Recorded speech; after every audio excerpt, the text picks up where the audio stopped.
They have literally taken my home. In our story, this is David. Oh, they're muscling you now. Yeah. Because you spoke up. Yes. And this is Goliath. The mayor of the city of Detroit, Mike Duggan.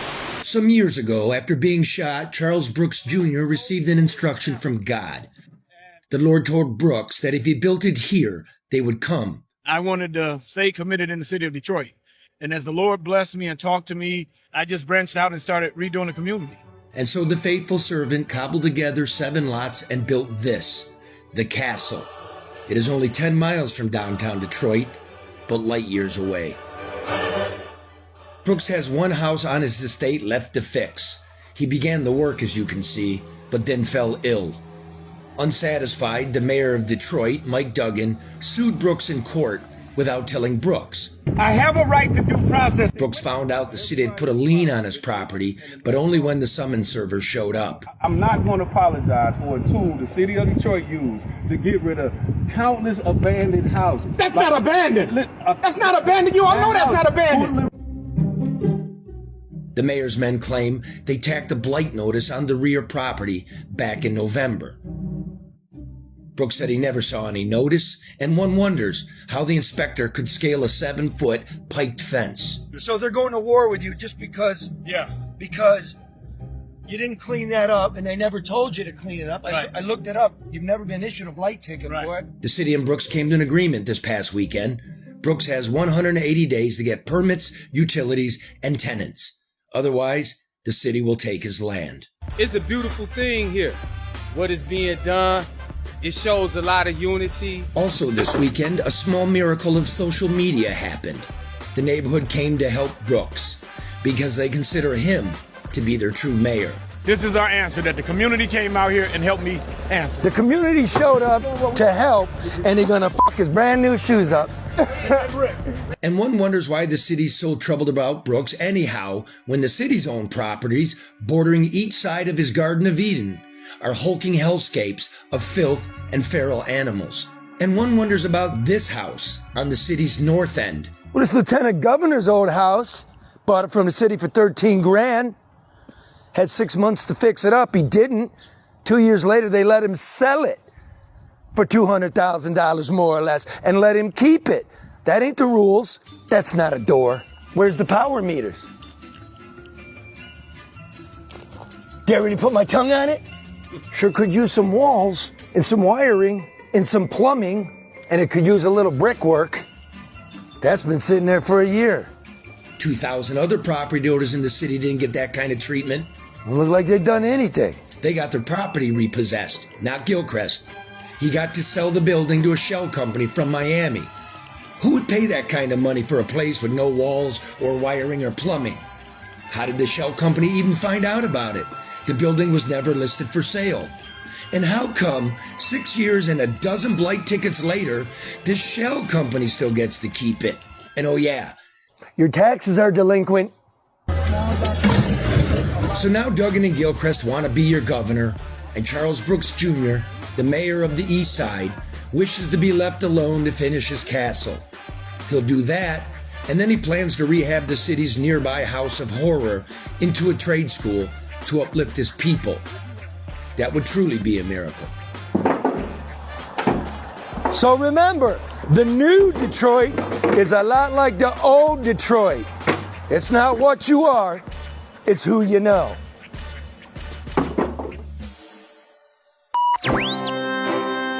Live from downtown Detroit, it's the No Bullshit News Hour with my main man, Charlie Leduff and Karen Dumas. It's just it, breaking news. No more bullshit. No more bullshit.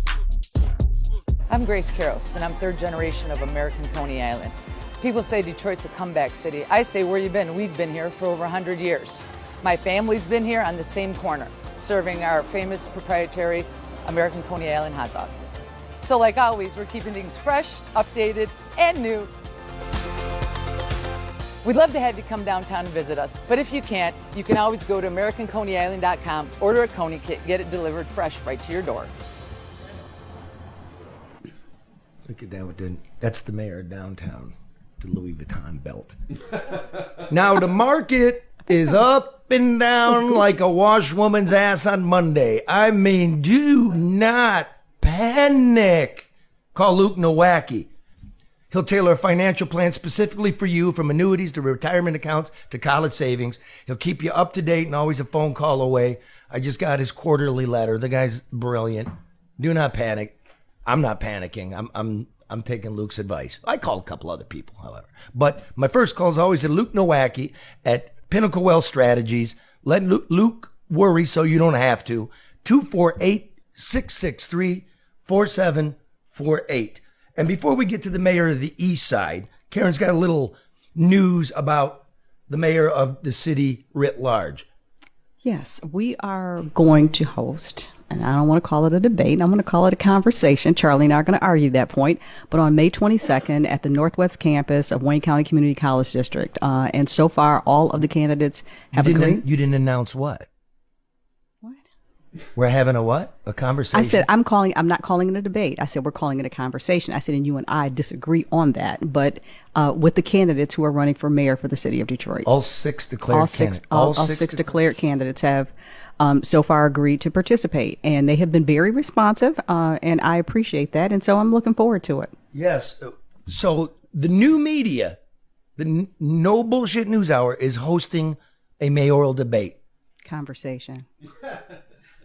I don't want to call it, because I don't like the whole formality thing. You get 2 minutes, you get that, and then it gets, and I want it to be a conversation. I want to find out who these people are, why they want to run for mayor, what do they want to do, and how do they plan to do it.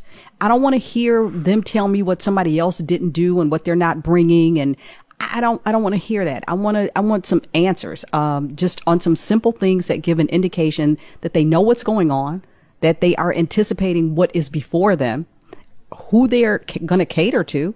I mean, and you and I know, we're going to sit down and make sure that, we know we didn't just get here. So we've got the background. So we want to ask some substantive questions and hopefully get some substantive responses. I love it. Brought to you by Karen Dumas. We were just discussing it, and bang, she put it together. I mean, and again, it's May 22nd. May 22nd. 6 o'clock. I forgot. Yeah, 6 to 8. 6 to 8. Yeah. It's a Thank Thursday, you. right? Right. It's a Thursday, 6 to 8 at the Northwest Campus, 8200 West Outer Drive, Northwest Campus of Wayne County Community College District. It's a beautiful campus. You've got parking. I'm going to spring for refreshments because I'm not going to have people sitting there. I am, because I want to make sure. My whole family's going to show Charlie up. was like, you can't. Leave early. Well, no, but you can't. You have to. I want people to be comfortable. It is open to the public. We want you to come out and just hear and see these people for who they are, behind an ad, behind a caption, and behind a Facebook post or something. And it's with the old media, it's not important anymore. This used to be a big thing. It did, but it's not, Charlie. But there, you were talking about the misidentification of John James. But there was a reporter that posted on Twitter and said, I didn't know that Dan Gilbert came to Detroit under the Kilpatrick administration.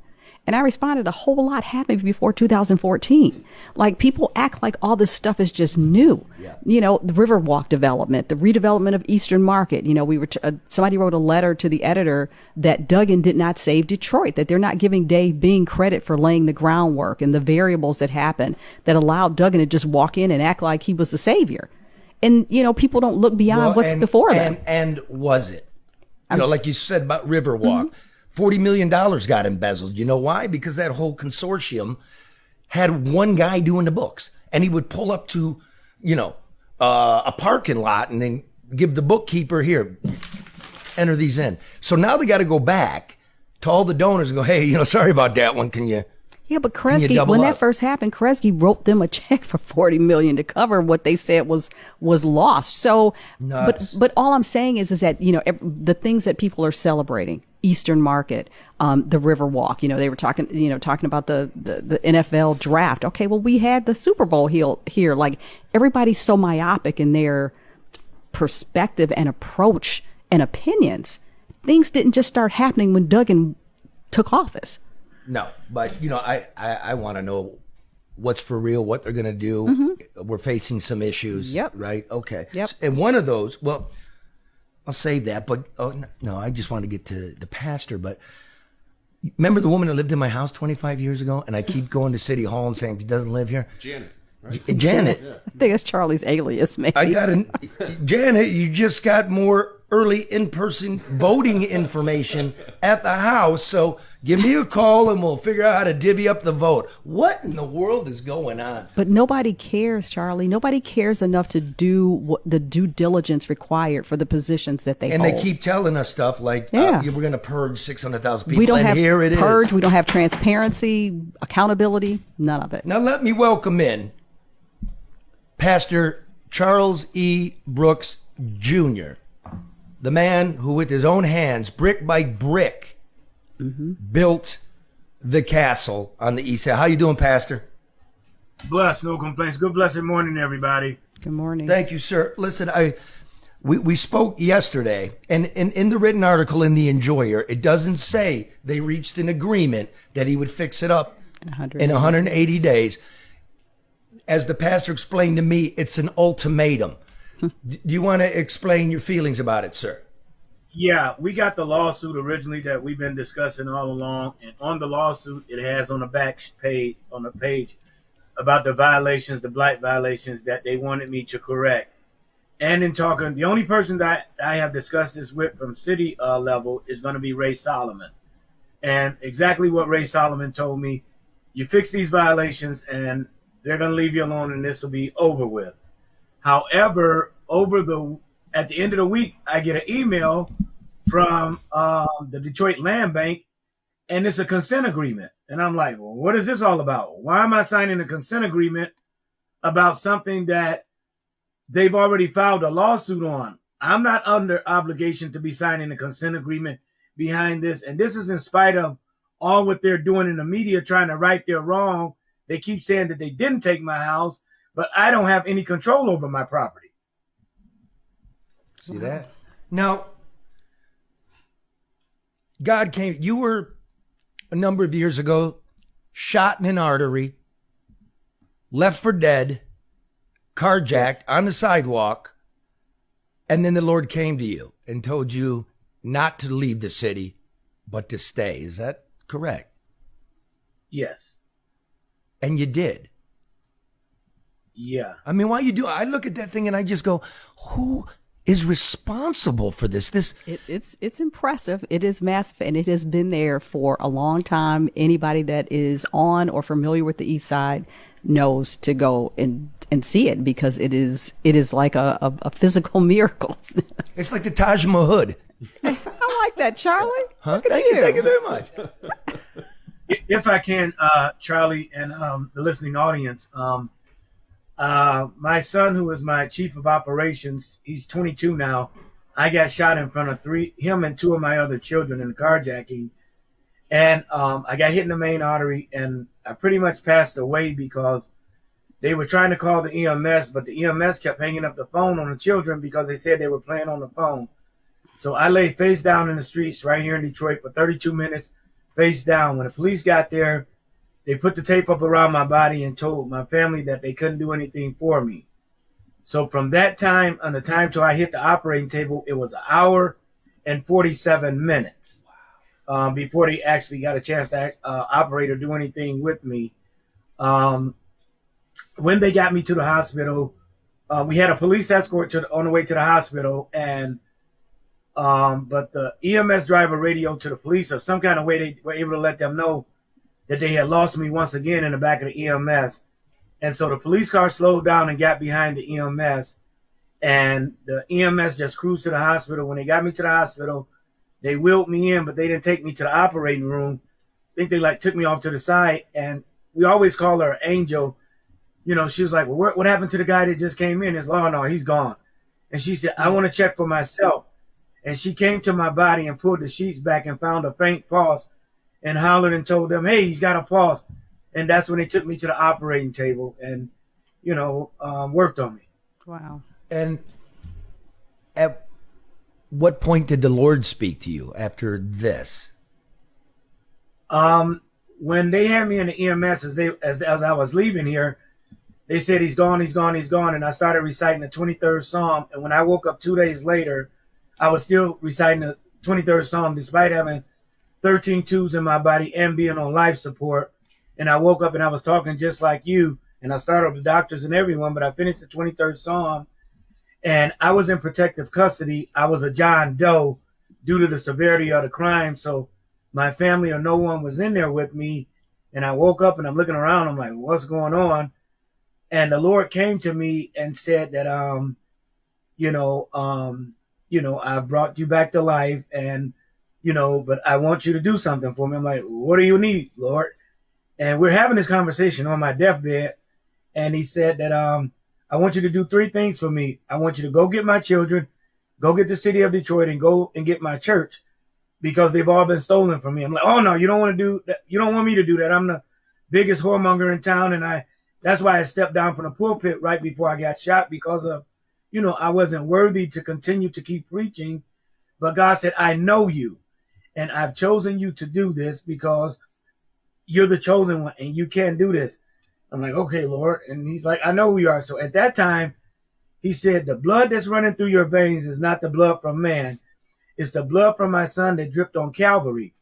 I didn't find out till 2 years later that the blood that he was talking about, they actually ordered, our bodies hold 10 to 12 quarts of blood. And they ordered 11 3/4 of blood to put in my body because I bled out. I didn't have any blood in my body throughout this process. And so he said, go and get them. And I said, well, Lord, if that's what you want me to do, then may I ask of something from you? And he said, sure. And so I said, well, I want to preach again. I want to walk again. And I want to pour concrete again. And it was kind of like me and God just high-fived and did a dap on my deathbed.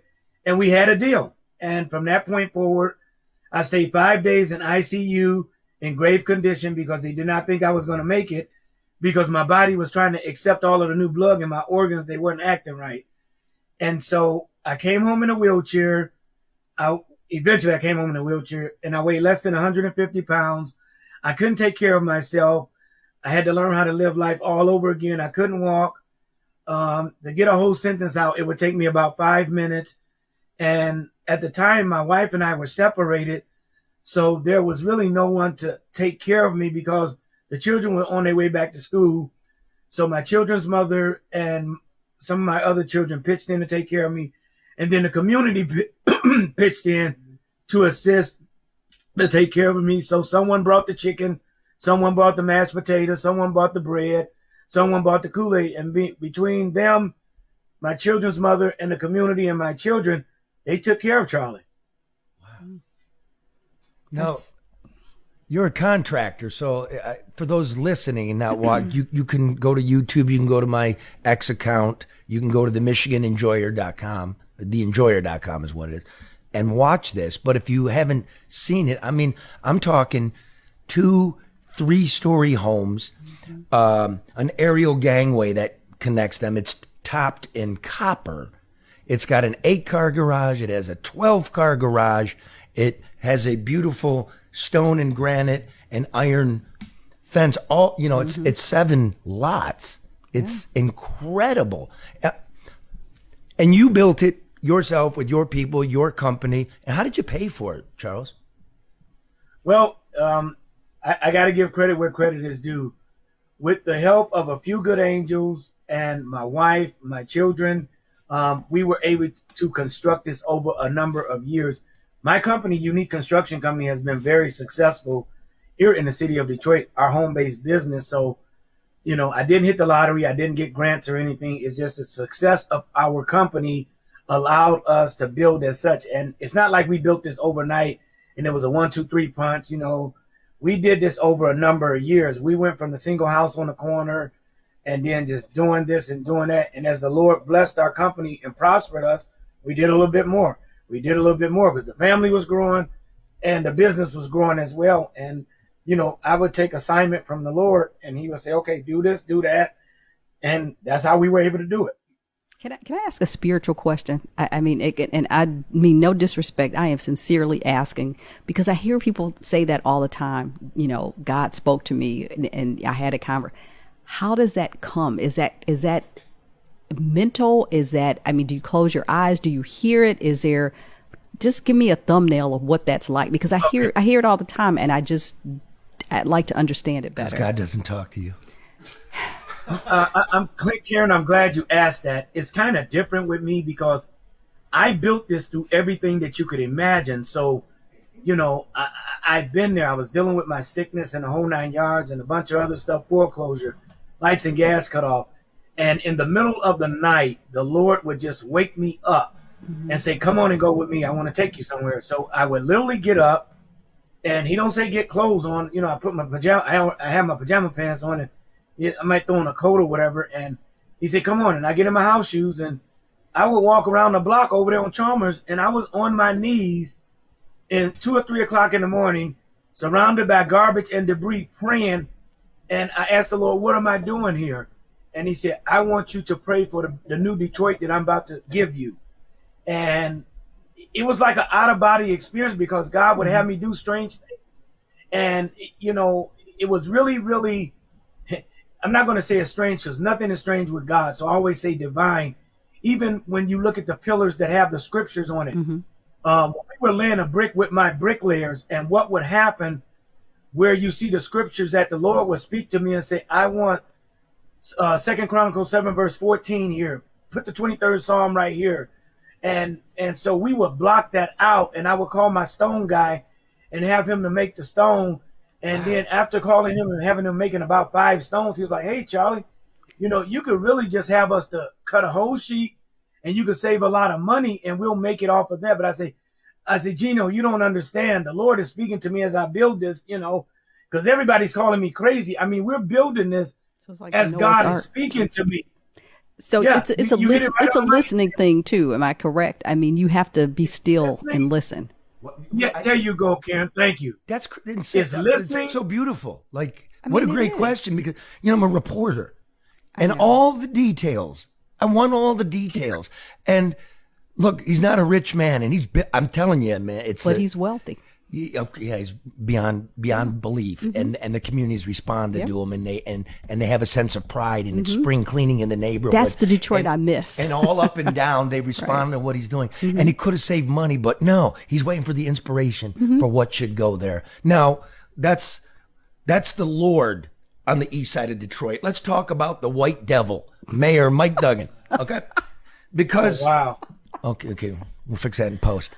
Okay. No, don't. You said God didn't talk to me, so that's the least. No, don't fix it, Mark. Well, here's the thing. I mean, everybody knows this guy. Everybody knows what an uplift the man is, and what it's gorgeous. It's at Chalmers and Warren, south of Warren at Chalmers, just a mile maybe from the points, right? So he's a one-man show with all of his people in the Lord, of course. Yeah. Charlie, before we dive into that White Devil, we'll fix it in post. Okay. I want to address something that Karen said right at the end of her conversation about being still. And she said something about, is it mental or physical? Karen, you're absolutely right. No matter what was going on, God unctioned the Holy Spirit to allow me to be still and understand and tune my ears so I could hear, guide my eyes so I can see where he was guiding me and understand what he was taking me through in spite of the circumstances that I was going through in order to carry out this divine assignment. And so when you say be still, a lot of people think it's just sitting still and not doing nothing. God wants to steal everything so he can have full control and direct you like the traffic lights direct us on a red to stop and a green to go. And that's just what the being still with God means. So that actually happened with me in building this project. And I went through everything to build it. You name it, I'll just tell you where it fell. And I actually went through all of that. Now, the White Devil. I don't know why they're fucking with you, Pastor, because one block to the east and one block to the west, they look like the the beautiful old Detroit schools, right? Massive. The windows are blown out, trees growing through the roof. People use it as a garbage dump. There's wild pit bulls, wild pheasants. Why the mayor and city hall would be so stressed out about one small house gated in your state. Obviously, you're going to build it. It's half built already. And they leave that monstrosity, that landscape of doom that they own all around you. That's what trips me out. Well, what I've been told, as this has been getting attraction, because you know it got shared over 1 billion times in the last month with all of the traction and everybody knowing me and what I've done in the city. What's been told to me out of several stories, but the biggest one is that you outdid the mayor. You've done more in the community than the mayor has actually done for the people, and he's pissed off. And I've been told by this, not by just some people that are like us laymen.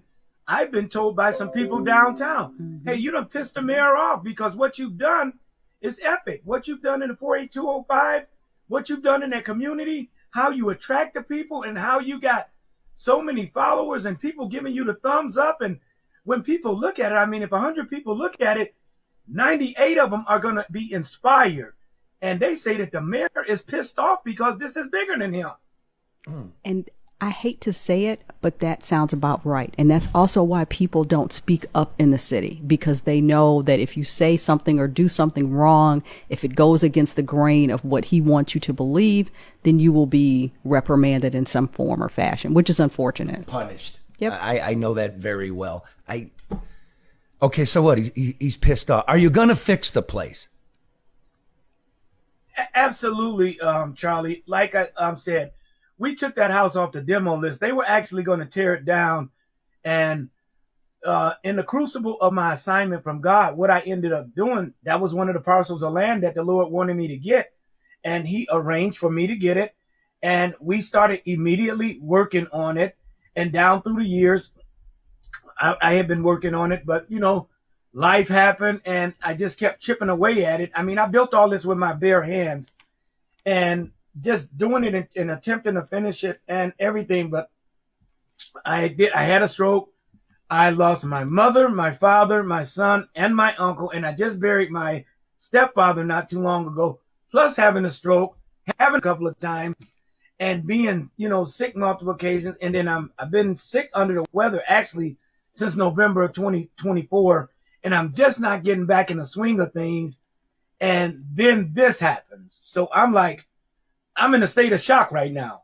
I never thought in a million years, after the city has never, because you know I'm the one that put those sewers, curbs, and sidewalks in around the entire state from Chalmers all the way around the Lakewood. So I never thought in a million years to send them a that bill. the city would come. Yeah, I didn't hear you, Karen. I said you should send the city a bill. Yeah, you're right. And listen, you know, if they pay you, and you're an entrepreneur looking for a safe and socially responsible real estate investment, consider contacting Archangel Senior Management. Dig this. You might be interested in this.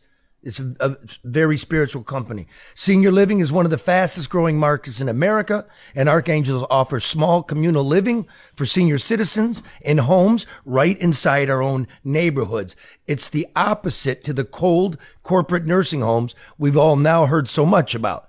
Archangel has formed partnerships with the School of Nursing and Majestic Residences, which is a home-based assisted living franchise system. The partnership provides authentic caregivers with the tools and training necessary to manage their own care homes, and Archangel investors in that real estate can feel secure in both their investment and their care teams. The care is genuine, the owners are local, and Archangel has Overwatch. If interested in this opportunity, contact Joe LeBlanc at 989-614-0416. But that's the core of this, Charlie. That's the why, community. That's why I was like, yep, that's exactly the same. That is exactly the same thing. Okay, write the number down. Write the number down, Charles. Give it to me again. 989-614-0416. I'm telling you, I'm going to set you two guys up. Okay, his name, what's his first? I got the last name, LeBlanc. Joe LeBlanc. Leblanc. I got so it. you're Pastor Chuck, and he's Nursing Home Joe. Okay, I Gonna think make that'll a be community. Gonna make it community. Okay, now I think that'll be a good fix. Two more questions I got. You know, because we got to get to the congressman. Okay. In the video that we ran at the top of the show, world premiere, You saw Garland Gilchrist, the lieutenant governor, a guy who's connected. You see the treatment that he got. You saw this house. This is 8 years running. Is this a tale of two cities? Not what you are, but who you know? Does that upset you to see that?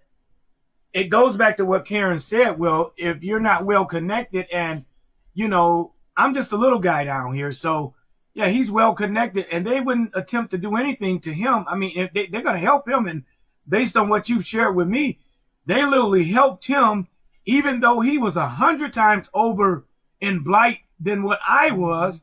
But they helped him, and he didn't lose his, and he's not doing nothing for the community. I mean, he's totally against what the nuisance, not against the nuisance, but he's based on what I've seen and heard, his property fell right within the nuisance and abatement portion, and they took real good care of him. But when it comes to me, after all I've done, and it's been publicized, it's been in CNN, CBS, Fox 2 News, Michigan Chronicle, the Free Press, online editorials. It's been in over 50 different publications and news media stories, and the city of Detroit has never given me a glass of water. Why not just call me up and say, hey, Chuck Brooks, I know you're not into politics, but hey, man, we love what you've done with these communities. Can we just partner up with you? Let's just do this together. And let me say this for the record, I've never met Mayor Duggan a day in my life. I don't know nothing about him. I can only go by my experience, but his name is at the top of this, and this is all boils down to him, because he could stop it in an instant. So let me address him. Why not say, hey, Chuck Brooks, let's partner up and do this community. And I see your expertise, and let's use your expertise, and let's use this as a foundation model and do these communities. I see what he did downtown. Well, no, let me stop. I ain't gonna tell that lie, because Dave Bing had a lot to do with downtown. Coleman Young had a lot to do with this stuff. So I don't want to say what he did with downtown. Actually, what he's doing is piggybacking off of what the people that was before him. And so I don't want to get this twisted, but a lot of people, they get the reward and get the accolades about what someone else has done. But we got to give credit where credit is due or whatever. So downtown looks beautiful. And then they keep calling him the mayor of downtown, and they call me the mayor of the east side. Well, my east side looks good, and their downtown looks good. But why not do a co-lease movement and an effort and say, hey, and I know I'm not a big old Dan Gilbert or a big old Ford Foundation, Kresge Foundation. I'm just a little old guy on Lakewood, but why not just partner up with this guy and do this together so we can rebuild our city together if we truly mean it? Because that goes against the narrative. That goes against the savior mentality that everybody has been sold. That goes against the willingness to share credit. I was just telling Charlie that someone wrote a letter to the editor saying that they heard his State of the City speech, and how dare he not give credit for what Dave Bing did to help lay the groundwork for him to come in and flip the switch to turn, those things, the things that you just said. So, not everybody is comfortable sharing credit, and not everybody is comfortable giving the opportunity. Everybody says, Detroit is in Grace's commercial, Detroit is coming back from where? Detroit has never left. And the support that you receive from the community in your illness and in cleaning up that space, that's the Detroit that still exists, that I'm looking to come back. I am. I mean, it's been suppressed. It's been whitewashed. No pun intended. But, it has been. And that's not who we are. Now, if Karen, I could, Karen, go ahead, Pastor. Karen, you're my Facebook friend. Do you remember a few years ago, back when I was on the air, and they had that thing about the Committee to Save Detroit, and they had all of the big name players in there, and we went back and forth with that, and I was inboxing you, and they ended up pulling back on it because I said, no, there's nobody on the Committee to Save the Detroit from the community. They had all them big major players on there. You remember that? Yeah, I do remember that. I do. But that's the thing. Okay. I mean, and that's a conversation, Charlie, that we have to have going forward. Well, let me do this because we got the congressman waiting. But in the, first of all, thanks for being with us, Pastor Charles E. Brooks, Jr., the mayor of the East Side. In the spirit of the Easter season, if we bow our heads and recite along with me, if you would, Pastor. The Lord is my shepherd, I shall not want. He maketh me to lie down in green pastures. He leadeth me beside the still waters. He restoreth my soul. He leadeth me in the paths of the righteousness for his name's sake. Yea, though I walk through the valley of the shadow of death, I will fear no evil, for thou art with me. Thy rod and thy staff, they comfort me. Thou preparest the table before me in the presence of mine enemies. Thou anointest my head with holy oil. My cup runneth over. Surely goodness and mercy follow me all the days of my life, and I would dwell in the house, The Lord forever. in the house of the Lord forever. Amen. Amen. Love you, dude. Also, love you guys too. I guess we have to talk about this later, but remember, they say that me and the mayor. Go ahead. They said that me and the mayor is beefing. So the city of Detroit put out an official diss track using Nas's ether, and that it was a diss track, and it used part of the argument with me and Ray Solomon, and they put a snippet in there, and then they turned around and created what they're doing for the blight and all this, that, and the other. And it was a straight up diss track. Well, it pissed the community off, and all of the comments in there, and people were calling like, what are you doing? How could a professional outfit do a diss track against something that's something? It was crazy. And if you know anything about the diss track, and I can't say it, but the diss track, when it comes on, if you listen to the unedited version, it says F-U-C-K Jay-Z. And what they reiterate to me, F-U-C-K Charles E. Brooks Jr. What city government, what mayor would do that to a citizen?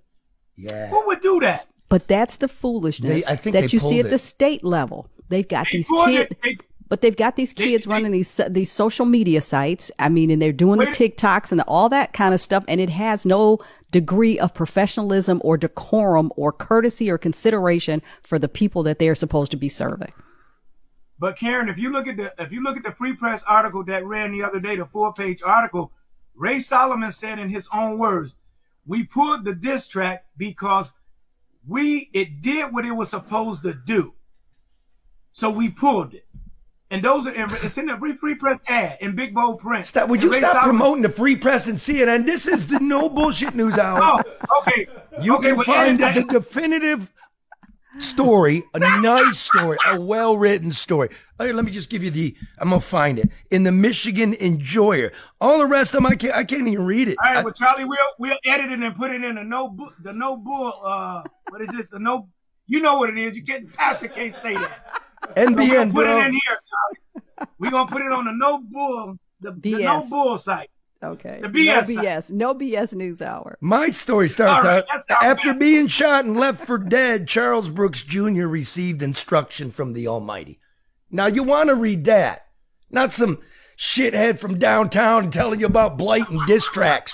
I mean, the real stuff, the real guy. And by the way, it's been Chuckapalooza today. Chuckapalooza. An article, a video, and this, because everybody in this room, dude, was just transfixed on how this came to be. Just beautiful. Now I really feel I have a friend here. And if you need some warring help with downtown, I know how to war.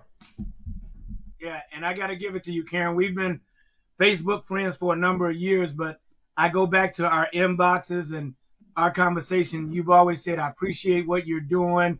And I mean, so at least I can say you stand behind who you really are. And I really appreciate, and I'm honored to be your friend. Well, thank you, and I feel the same for you. And you know, I have long admired and supported who you are and what you do. I am a lifelong East Sider, so I certainly appreciate that, Mr. Mayor of the East Side. Wait a minute, I got something in my eye, Mark. Just take us to commercial, Mark. Well, you know, when it rains, the power goes out, and when the power